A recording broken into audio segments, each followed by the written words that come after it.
विकासखंड क्षेत्र के लुत्फाबाद बछोली में 84 कोसी परिक्रमा परिक्षेत्र में गुरुकुल विद्यालय वृद्धाश्रम गौशाला निर्माण किए जाने की घोषणा वृंदावन धाम के अंतर्राष्ट्रीय कथा व्यास पंडित पवन देव जी महाराज द्वारा गुरुवार को बीकापुर में आयोजित बैठक एवं प्रेस वार्ता के दौरान की गई।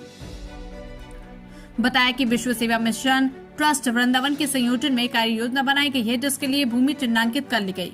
उन्होंने अपने संबोधन में कहा कि बीकापुर मलेथू कनक रेलवे स्टेशन के निकट लुफ्ताबाद बछोली में विश्व सेवा मिशन ट्रस्ट वृंदावन द्वारा आगामी 14 दिसंबर को गौशाला वृद्धाश्रम एवं गुरुकुल विद्यालय चलाए जाने के लिए भूमि पूजन कर जनवरी माह में निर्माण कार्य शुरू करवाया जाएगा। उन्होंने कहा कि देश विदेश का भ्रमण करने पर बड़ा कष्ट महसूस होता है।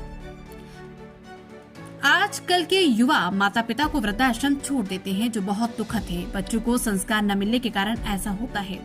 अयोध्या धाम क्षेत्र अंतर्गत 84 कोसी परिक्रमा परिधि के अंदर लुत्फाबाद बछोली में गौशाला वृद्धाश्रम आश्रम गुरुकुल विद्यालय का निर्माण कराकर कार्यक्रम को लक्ष्य तक पहुंचाएंगे। उन्होंने महाराष्ट्र की तर्ज पर उत्तर प्रदेश में भी गौमाता को राजमाता का दर्जा दिए जाने की वकालत की।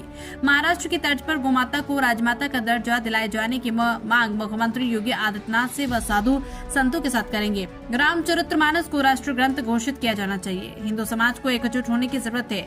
सनातन धर्म से जुड़े लोगों को जाति पाति की भावनाओं को त्याग कर एकजुटता दिखानी चाहिए।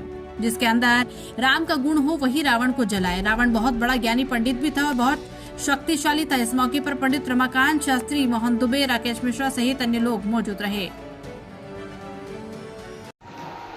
जय श्री राम, हर हर महादेव। जय अयोध्या धाम। अयोध्या धाम के लिए गौरव का विषय होने जा रहा है। हम सभी बीकापुर वासियों के लिए गौरव का विषय होने जा रहा है कि आपके बीकापुर लुत्फाबाद बछौली में सनातन वैदिक गुरुकुल खोलने का हम लोग का संकल्प हो रहा है और जिसका प्रारंभ 14 दिसंबर को भूमि पूजन के साथ होगा। सनातन वैदिक गुरुकुल के साथ साथ उसमें निराश्रित, निसहाय वृद्ध माताओं के लिए, जिनके बच्चों ने, जिनके परिवार ने उनको छोड़ दिया हो, निकाल दिया हो, बुजुर्ग हो, पीड़ित हो, बीमार हो, उनके धर्म का पुत्र बन के सेवक, स्वयं बालक में रूप में उनका पुत्र बन के उनकी सेवा करूँगा।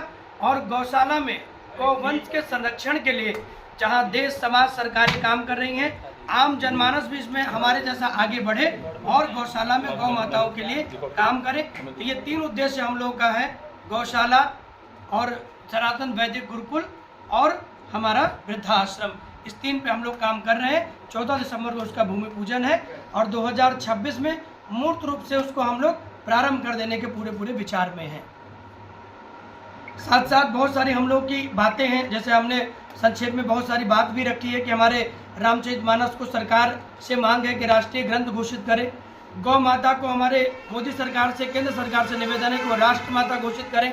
महाराष्ट्र की सरकार ने राज्य माता का दर्जा दिया है। हमारे यशस्वी योगी आदित्यनाथ जी महाराज, उत्तर प्रदेश के मुख्यमंत्री, आप से हम संतों की मांग है कि आप गौ माता को राज्य माता घोषित करिए, क्योंकि उत्तर प्रदेश जो सबसे बड़ा राज्य है आबादी के हिसाब से, धर्म के हिसाब से, सनातन के आप उस परिकल्पना में हैं, आप योगी हैं, महंत हैं और आप मुख्यमंत्री बने हैं, तो गौ माता को आप राज्य माता का दर्जा दीजिए, जिससे आप ऐसा दिखाइए जिससे और राज्य भी उसको करने के लिए प्रेरित हो जाए। बाकी केंद्र सरकार के निवेदन वो राष्ट्र माता घोषित करें और वक्फ बोर्ड की तरह हमारा सनातन बोर्ड बने, जिसमें हमारे सनातन प्रेमी उसका संरक्षण करें, उसका दिशा निर्देश करें और पूरा उनके हाथ में हो। सरकार मंदिर का अधिग्रहण न करे, सनातन बोर्ड बने, उसका अधिग्रहण सनातन बोर्ड के द्वारा उसको चलाया जाए। और दशहरे पर राम का गुण जिसके अंदर हो वही रावण को जलाए। ये नहीं कि कोई भी आओ रावण को जला दे। राम जैसा त्याग, धैर्य, राम जैसी सेवा और राम जैसी मर्यादा गुण जिसके अंदर हो वही रावण को जलाए। ये मुख्य हम लोग की मांगे हैं। बहुत बहुत धन्यवाद। जय श्री राम, हर हर महादेव।